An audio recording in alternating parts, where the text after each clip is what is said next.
brilho nos olhos vem desde sempre. Do momento em que a gente abre a porta da loja, até aquele momento especial que a gente abre a porta de um dos nossos carros, para o cliente entrar e viver uma experiência única, que define o sucesso da sua jornada. Há 20 anos nós abrimos portas para a realização de sonhos, para a certeza de bons negócios e principalmente para o futuro. Sempre como se fosse o primeiro dia. Eurobike. Guiados por emoção.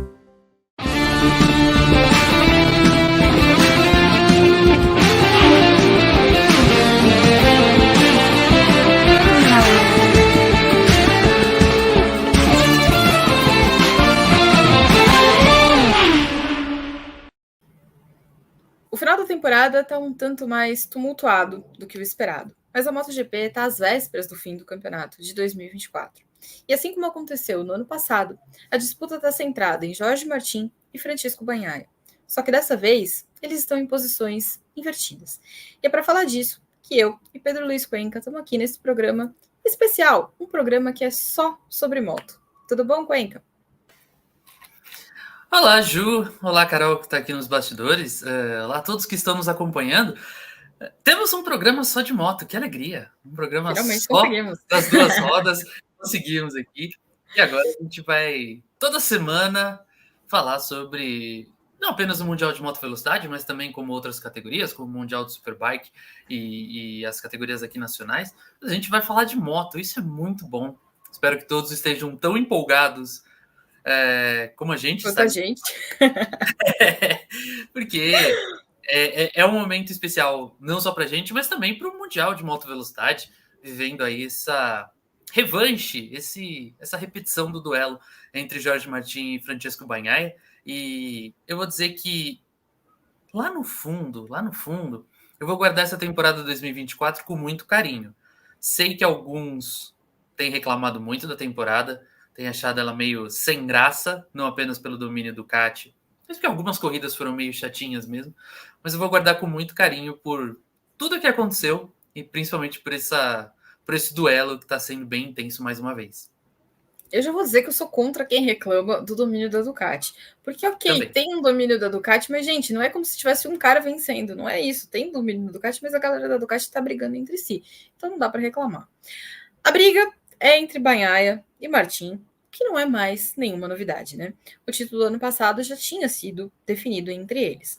Só que daquela vez foi o Pecco quem chegou na corrida de Valência, que foi a última do ano, em vantagem, e aí ele tinha uma vantagem de mais de 20 pontos e estava com a mãozinha na taça.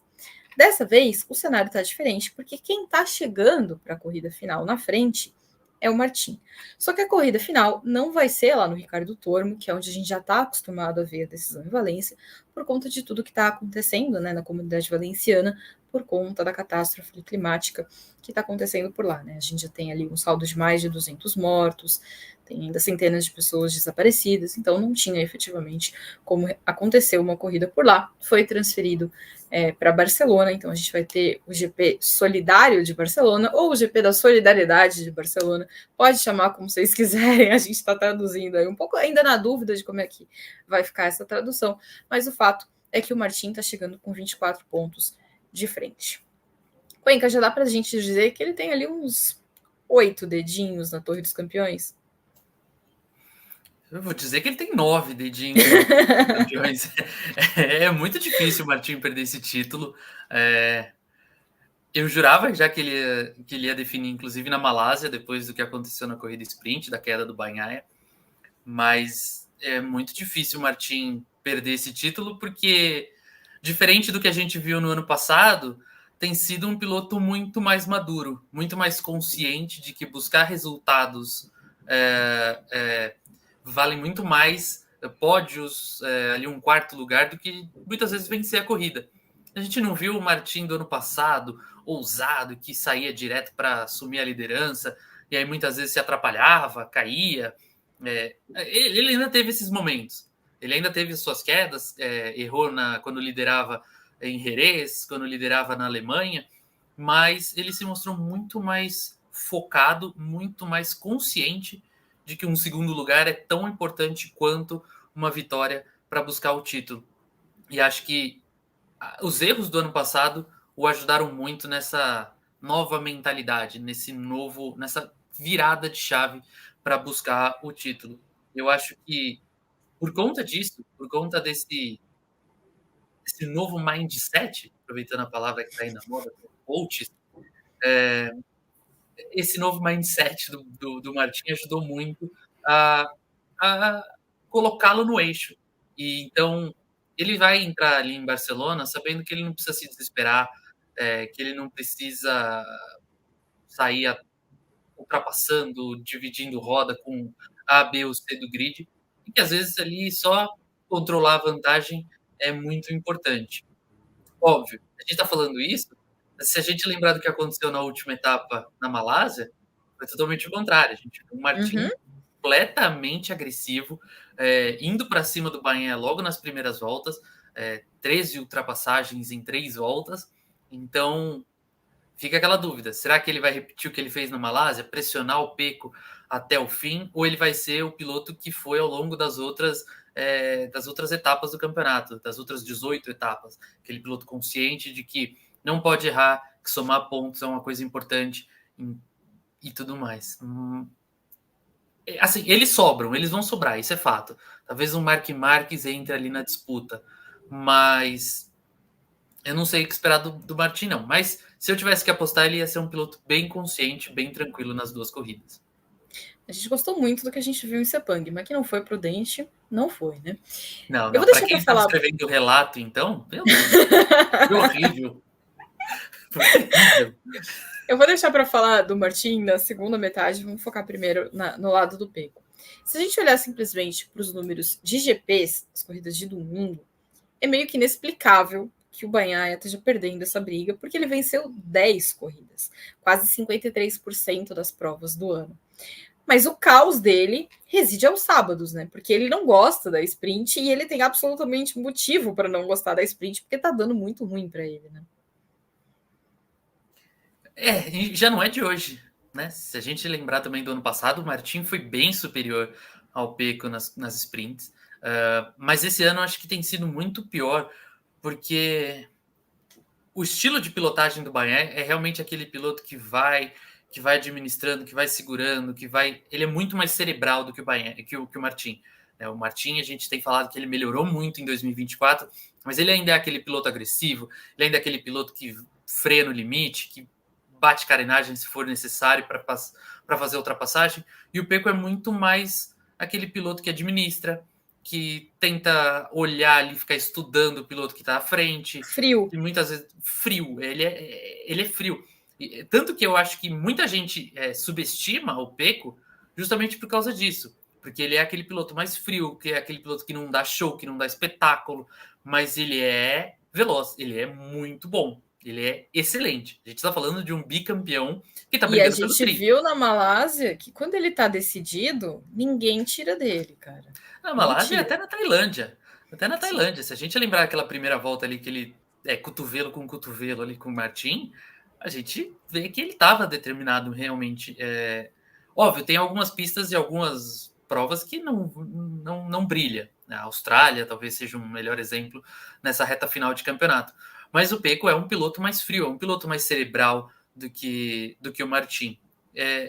Então, quando é aquela corrida mais rápida, mais curta, é uma corrida curta, mais rápida, que exige ultrapassagens assim, sem perder muito tempo, o Pecco acaba se atrapalhando um pouco. Ele acaba se afobando em muitas situações. Não é o estilo dele, não é a melhor forma, a forma que mais o agrada para pilotar. Então, muitas vezes ele acaba cometendo erros, e aí são inúmeros erros que a gente viu essa temporada. Um deles, inclusive, quando liderava a sprint em Barcelona, que ele cai na última volta.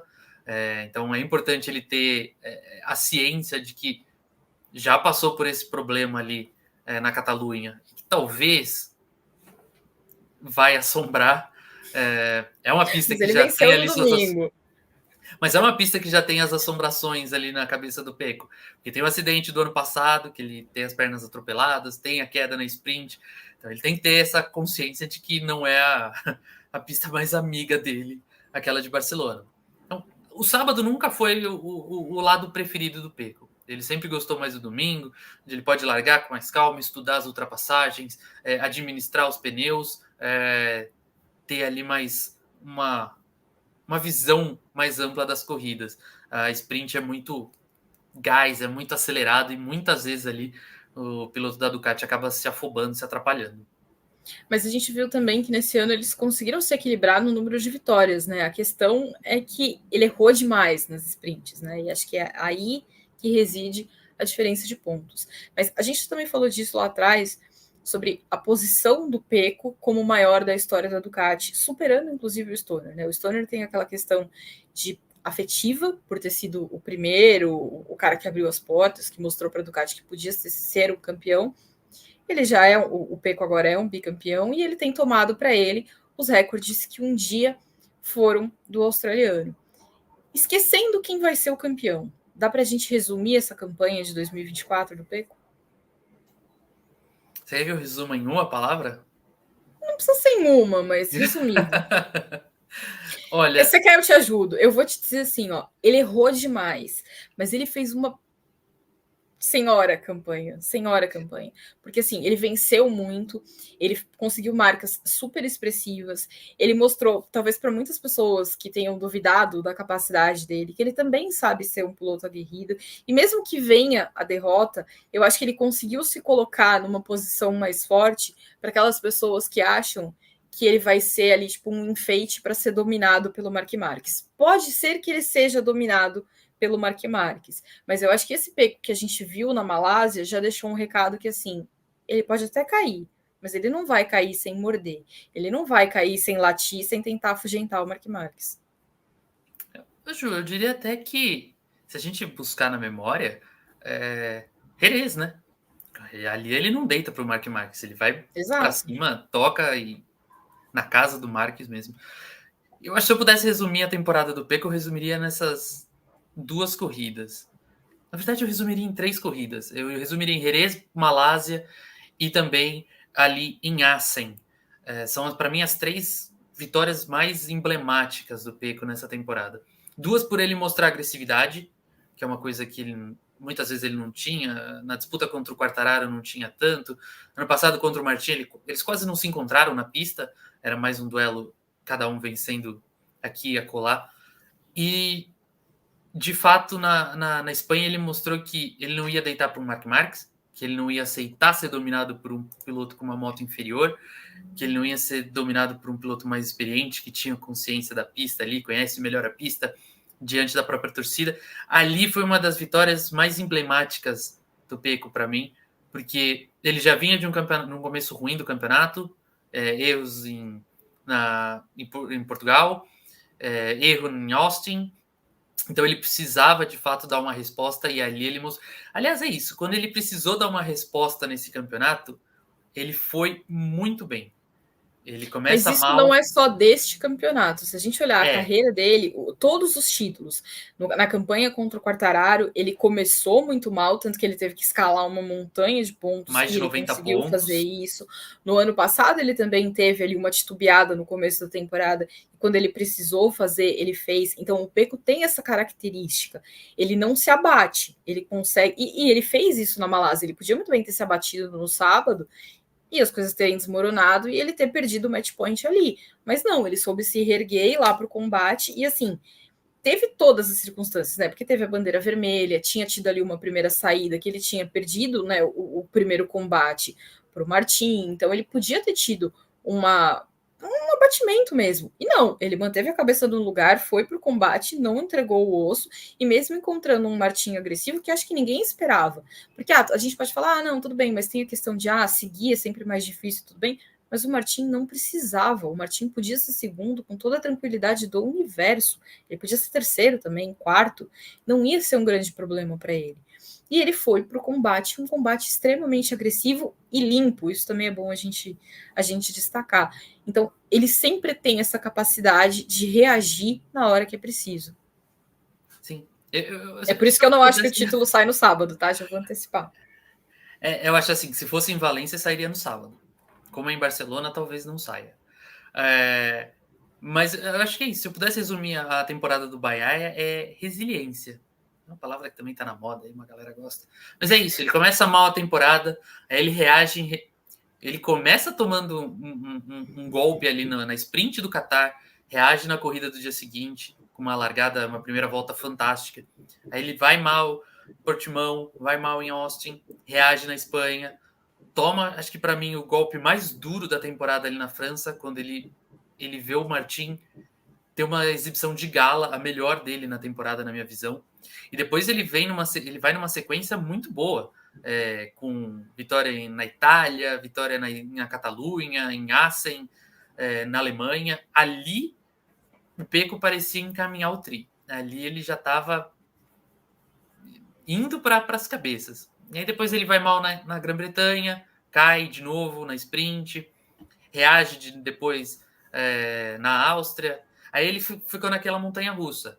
Vai bem em uma, vai mal na outra. Aí ele vai bem em Aragão, mas vai mal em Aragão, aliás, perdão. Depois ele vai bem em San Marino. Então ficou aquele sentimento de que faltou consistência para ele, mas que ele nunca desistiu. Sempre que a coisa apertou, sempre que a coisa ficou mais difícil, o Pecco mostrou que ele consegue tirar algo da catraca. Mesmo na Tailândia, ele perde a corrida sprint na Tailândia logo na largada pro Martin. Mas ele consegue reagir no dia seguinte, com pista molhada, que nunca foi o ponto forte dele. Foi tanto que foi a primeira vitória dele na MotoGP com pista molhada. Nunca foi ali a grande força do Pecco. Então, ele precisou muitas vezes se mostrar em situações adversas num todo. Né? Pista molhada, na agressividade, que todo mundo sempre reclamou que ele não teve, na paciência, muitas vezes. Então, acho que a temporada dele foi de muita resiliência e de muita oscilação. Acho que faltou ser consistente para o Pecco, especialmente nas sprints, como a gente já citou. Mas acho que se eu pudesse olhar assim para um âmbito geral, eu não mudaria muito na temporada dele. Acho que alguns erros eram evitáveis, nem todos, alguns. Talvez ali Silverstone, Jerez, ele não teve culpa nenhuma na sprint, coitado, foi atingido. Na briga com o Mark Marques, lance de corrida, não vejo culpa de nenhum dos dois ali em Portimão. Então, acho que Ele muitas foi vezes derrubado pelo Alex em Aragão, né? foi derrubado pelo Alex em Aragão, numa das... Esse aí... O que ele tá fazendo no grid da MotoGP, esse Alex Marques, hein? Me diz. Olha só, eu não sei se eu já te contei, mas eu sou uma grande fã de filme de luta, adoro filme de luta. E aí, quando você estava falando, eu fiquei me lembrando de Creed, o primeiro deles. Quando, na luta final, né, ele apanha. E aí chega no final, você fica com aquela esperança assim, pô, ele vai ganhar esse negócio. Ele vai ganhar, não tem jeito, ele vai ganhar. E, né, chega lá no final, ele acaba perdendo por pontos, mas fica aquela valorização de assim, opa, peraí, esse cara pode ganhar essa parada. Tipo, ele valorizou o negócio. Então, de repente, esse vai ser o desfecho que a gente vai ver em Barcelona. Pode até ser que ele seja derrotado, mas que ele vai valorizar, ele vai valorizar. Então, eu acho que é isso. Agora eu fiquei muito ansioso para ver um programa de Juliana Tesser e Guilherme Bloise dissecando o filme Creed, porque se deixar Guilherme Bloise, ele faz ali 3 horas de dissertação sobre o filme Creed. Tô ansiosíssimo por isso. Não sabia que o Gui era fã de filmes de lutinha, mas pode deixar comigo que eu vou providenciar isso daí. Porque eu cresci assistindo os filmes do Van Damme, adoro. Inclusive, adoro. Vamos lá, vamos voltar para o nosso assunto. Porque no outro corner dessa briga tem o Jorge Martin, entendeu? Tem o Jorge Martin. E aí, vamos lá.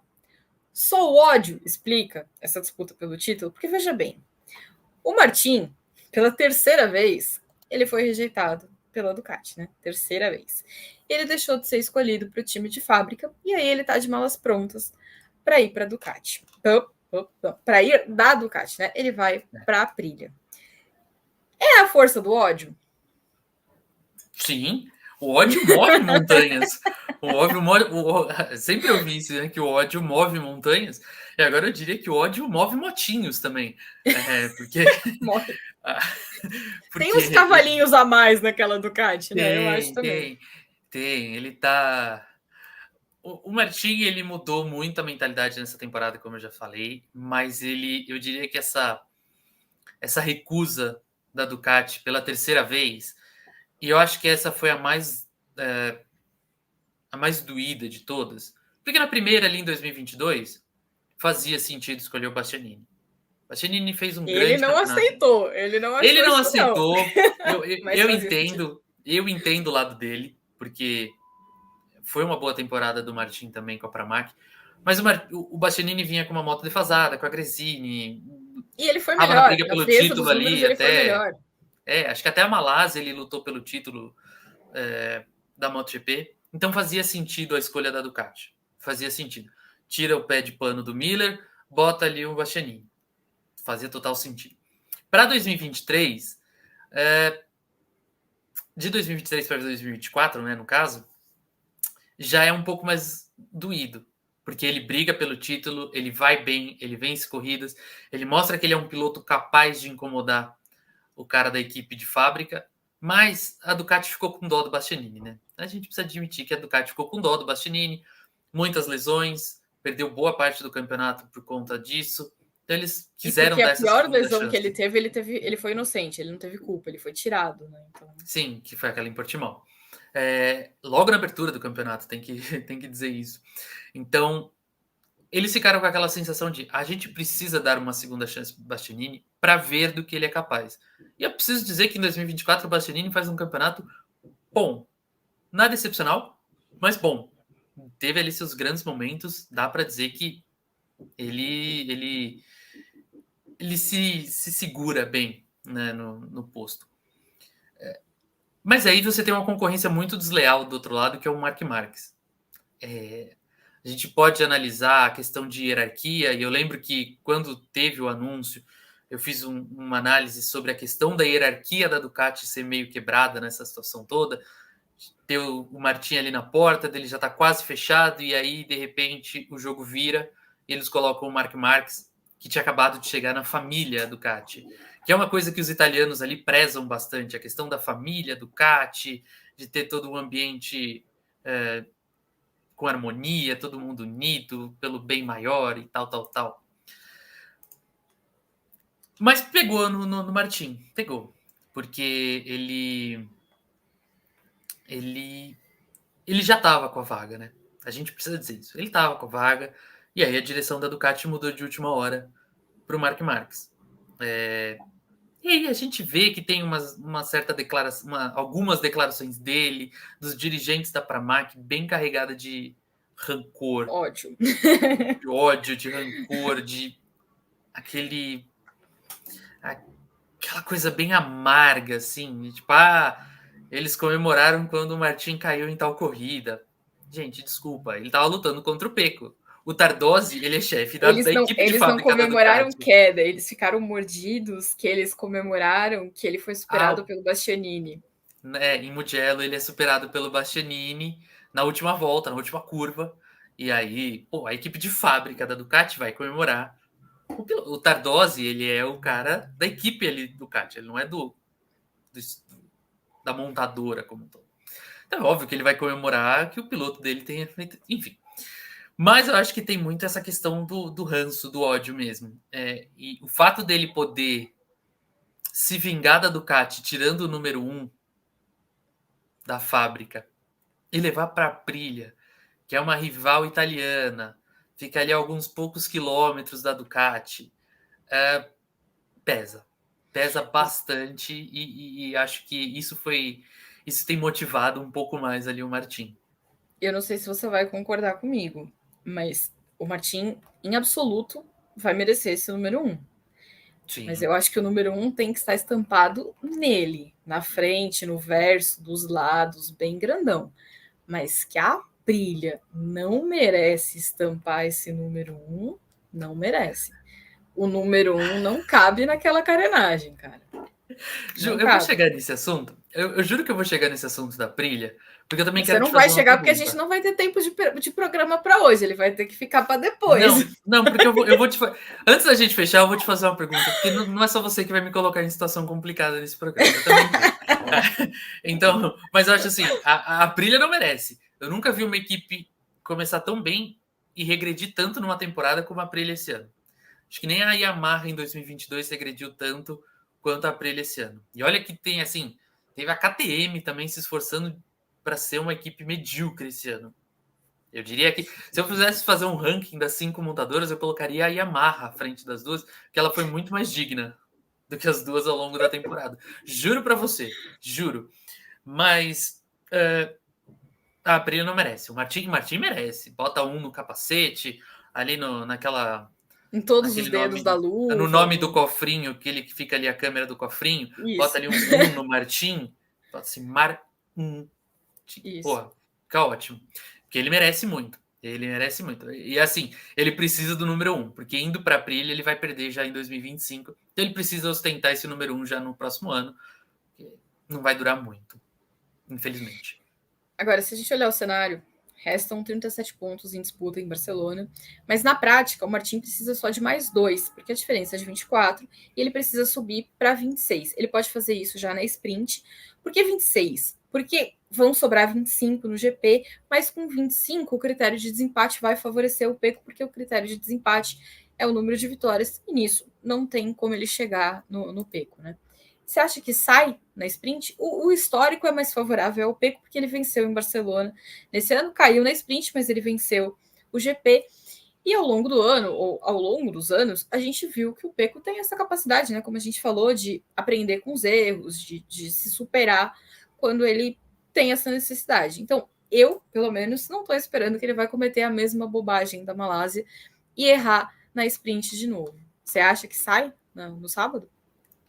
Eu acho que sai no sábado e eu vou tentar explicar de maneira breve, tá? Já pra gente não estourar também o programa. Não só pelo retrospecto do Martin em sprint ser melhor do que o do Pecco nos últimos 2 anos, mas porque a gente tem um fator muito importante nessa corrida em Barcelona que não vai estar dentro da pista, que é a temperatura. A gente está se aproximando aí de fim de ano, do inverno no hemisfério norte. Então, assim como estaria em Valência, Barcelona tende a estar frio. Tende a estar aquele climinha xoxo. E aí, a gente viu muito o Pecco se enrolar com os pneus, com o aquecimento dos pneus em corridas, especialmente quando a temperatura não era muito alta, como Le Mans e Phillip Island, na Austrália. Então, se eu pudesse fazer uma aposta, eu aposto que o Martin fecha na sprint, porque ele fica à frente do Pecco. Pode nem ganhar, mas ele fica à frente do Pecco na corrida sprint e já mata no sábado, que seria um feito já muito legal de fechar uma corrida no sábado de sprint. Fecha o campeonato já ali com um dia de antecedência, que para a MotoGP que implementou essa novidade seria muito... Olha, falamos que a sprint ia fazer a diferença? Cuenca me lançou o desafio para saber se isso já aconteceu. Fiz isso mesmo. Eu não vou responder para vocês, porque esse programa vai ao ar antes da gente ter a solução do campeonato. Então, eu vou deixar a dúvida para a gente trazer a nota no dia, mas eu já tenho essa resposta, tá, Cuenca? Eu já fui consultar o estatístico oficial do campeonato e eu já tenho essa resposta. Então, vocês fiquem de olho, porque se sair no sábado, a gente vai contar para vocês se isso já aconteceu antes. Se eu pudesse apostar, eu diria que foi, sei lá na época do Mike Haywood ou algo do tipo. Não vou dar spoiler. Agora, com o título, o menino Martin pode fazer história, efetivamente, como o primeiro na era da MotoGP, porque a gente tem lá nas 500 o caso do Valentino Rossi, a ser um campeão por uma equipe satélite. E aí isso dá um peso a mais para o título, mesmo que a relação entre fábrica e satélite hoje não seja aquela coisa distante que a gente via em outros momentos, né? E principalmente na Ducati. Principalmente na Ducati, onde você tem toda aquela Principalmente na Pramac, né? Principalmente na Pramac, que tem a moto de fábrica Ducati, que corre com a GP24. Mas a Ducati tem toda aquela questão da telemetria aberta para as equipes. Então todo mundo pode consultar como é que está ali o outro piloto e tudo mais. Então é mais aberta, é uma coisa muito mais às claras do que em outras montadoras. E tem um peso... Não só pela questão histórica, como você citou, que desde o Valentino Rossi em 2021 não acontece, mas também uma quebra ali da hierarquia das equipes. Eu acho que... Ano passado a gente já teve a Pramac levando o Mundial de Equipes, que foi uma grande surpresa. Mas aí a gente tem que também considerar que a Ducati não correu com o Bastianini boa parte do campeonato e tudo mais. Só que agora conquistar um Mundial de Pilotos é uma coisa um pouco a mais. Óbvio, ele não tá correndo com a moto defasada e nem tá sem apoio, nem tá lutando ali por um apoio da Ducati. Ele tem uma moto boa, ele tem todo o apoio da montadora, ele tem tudo do bom e do melhor, só não tá na equipe principal. Então, eu acho assim, apesar de tudo, é uma situação bem diferente daquela do Valentino de anos atrás, onde era uma equipe bem, como é que eu posso dizer, improvisada no grid da MotoGP, e mesmo assim ele fez, porque, bom, ele é Valentino Rossi. Mas é bacana, eu acho importante a gente ter uma satélite ganhando, e até para a gente quebrar todo esse estigma, né? Tem um jornalista britânico, o Simon Patterson, que ficou muito famoso por citar a frase: equipes satélites não vencem campeonatos.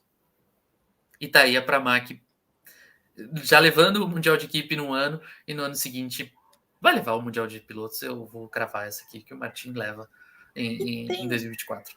E tem a chance de esfregar na cara de todo mundo quanto a Ducati acertou, né, nessa filosofia dela. A Ducati cresceu por causa disso, por conta do tratamento que ela deu para as equipes privadas, né? E tá aí que tem razão. Agora, eu vou te colocar na fogueira, mas eu prometo responder antes para não te deixar sozinho nessa. Oba. Pecco venceu mais, Martin foi mais constante. Antes da gente saber quem vai ser efetivamente o campeão, dá para dizer qual dos dois foi melhor na temporada 2024? Eu vou te dizer que não, porque eu acho assim, claro que a constância é importante, mas também não dá para a gente ignorar o fato do Pecco ter vencido 10 vezes, da capacidade do Pecco de reação, da capacidade dele de cavar um pouco mais quando precisava. Mas também não dá para a gente ignorar que o Martin conseguiu apresentar uma versão aprimorada dele, que ele veio mais completo do que ele era no ano passado, e que ele conseguiu lidar com as circunstâncias, conseguiu ter a frieza que era necessário. Então, para mim, se o campeonato terminasse num empate com os dois campeões, eu ficaria satisfeita. Eu vou pro outro lado, então. Eu diria que eu colocaria o Martin nessa, como alguém que mereceria mais e que teria mais valor, assim, o título. Porque eu acho que, de fato, essa questão da consistência é boa. Ele venceu, ele deu show, mas ele mostrou que ele consegue ficar sobre a moto, que ele consegue não cometer erros. E eu acho que num campeonato tão apertado, tão disputado, não cometer erros é muito mais importante do que sair vencendo. Porque você pode vencer quanto você quiser. Você ainda assim vai ter que depender de erros do seu rival em algum momento, em alguma situação da temporada, para conseguir abrir uma margem, para conseguir ultrapassar na tabela e tudo mais. Então eu acho que o Martin foi superior ao Pecco esse ano, justamente porque ele conseguiu entender que ficar sobre a moto, terminar as corridas, é muito mais importante do que sair vencendo e acumular números e marcas importantes. Óbvio, a gente não pode diminuir os feitos do Pecco esse ano. O cara entra numa listinha que tem Marc Marques, Valentino Rossi e Casey Stoner, por exemplo. Não é para qualquer um. Não é mesmo. Se a gente considerar o todo, né, da história, ainda bota Agu e Durra nessa conta, né? Pô, só bagre, né? Pelo amor de Deus. E ainda tem gente que coloca o Pecco como um piloto ruim. Mas enfim. Mas enfim, eu ficaria com o Martin nessa. Eu acho que ele foi melhor na temporada como um todo e até por isso está mais próximo do título. Antes de eu encerrar, você queria me pôr na fogueira, vai? Vou te pôr na fogueira, Juliana. Mas é mais simples, tá? A gente está indo para Barcelona e não é a primeira vez na temporada. Todos os olhares estarão voltados para Pecco, Martin. Mas você acha que alguém entra nessa briga? A gente tem ali Marc Marques e Bastianini ainda lutando por um terceiro lugar no campeonato, separados por um ponto. O Marques andou bem na Catalunha no começo do ano. O Bastianini nem tanto, mas pode ser que consiga. E a gente pode ter algum outro intruso, um Pedro Acosta, talvez, um Espargaró ali querendo aposentar em alta, ele que andou bem na primeira vez em Barcelona, até ganhou a sprint, fez pole. Você acha que a gente vai ter alguém para atrapalhar esses dois na briga ou eles vão sobrar de novo? Na primeira passagem, né, por Barcelona, a gente teve um Aleix Espargaró bastante competitivo e tinha até uma certa expectativa de que ele conseguisse vencer o GP. teoricamente eu apostaria nele, mas como a gente tá falando de briga pelo título e o Alex é muito amigo do Jorge Martin, eu vou te dizer que não, porque o Alex não vai se meter na briga pelo campeonato por conta da relação dele com o Jorge Martin. E a gente pode falar que, não, mas não tá certo, não sei o que lá, mas ele simplesmente não vai se meter. A gente já viu isso acontecer lá em 2015, por exemplo, que um monte de piloto abriu caminho pro Valentino e muita gente criticou e tudo mais, mas o Alex já falou sobre isso várias vezes ao longo dessa temporada. Ele não vai endurecer pro Jorge Martin em momento nenhum. Então, a menos que ele precise endurecer contra o Pecco, mas se for para ele se colocar como um obstáculo ao Martin, isso não vai acontecer. Então eu não acho que o Pecco teria toda a ajuda que ele precisa para ser campeão. Eu acho que a alternativa do Pecco ser campeão é na base de o Martin errar ou o Martin quebrar. Mas de ter toda a galera que ele precisa para virar o jogo, eu não acho que ele vai ter. Você acha que vai ter gente suficiente para ajudar ele? Se nem o companheiro dele quer ajudar? O Bastianini falou que quer ajudar, pelo amor de Deus. Mas não é uma questão de querer ajudar. Porque eu entendo a situação do Bastianini, dele não querer entregar a vitória, de falar para o Bastianini assim, deixa ele passar. Eu acho que ele nem tem que fazer isso. A Ducati não tem nada para oferecer para ele. Ele não tem mais um emprego com a Ducati, ela não tem nada para oferecer para ele. Mas, assim, no sentido de o Pecco tá obrigado a vencer. Ele não tem alternativa, ele tá obrigado a vencer. Agora, ele precisa que o Bastianini seja segundo, ele precisa que o Marc Marquez seja terceiro, ele precisa, sei lá, que o Raul Fernandes seja o quarto, ele precisa que o mundo seja o quinto, o sexto, o sétimo, o oitavo, ele precisa de todo mundo. Ele não tem essa galera. Ele não tem. Porque ele e o Martin estão no nível acima. Eu falei isso essa semana, uma galera veio brigar comigo. Mas eles estão um nível acima. Em alguns momentos, a gente teve alguns pilotos que conseguiram acompanhar esse nível, mas de uma maneira constante, eles estiveram acima do nível de todo mundo. Então, ele simplesmente não tem tanta gente assim para poder contar, tanta gente quanto ele precisa. Então, ele depende de um erro do Martin. Aí a gente vai ter que ver as cenas do próximo capítulo, a gente vai ter que esperar. Veremos como o Mundial vai se desenrolar em Barcelona. Mas essa foi a edição 0 desse programa, que ele ainda não tem um nome 100% definido. A gente promete ir atualizando vocês com o passar dos dias. A gente vai chegar a uma conclusão, prometo para vocês. Mas eu e Cuenca estamos imensamente felizes de ter um programa para falar integralmente de moto. E a gente espera que vocês também tenham gostado e estejam aqui com a gente nas próximas edições. Cuenca, muito obrigada pela companhia. Pessoal, até mais.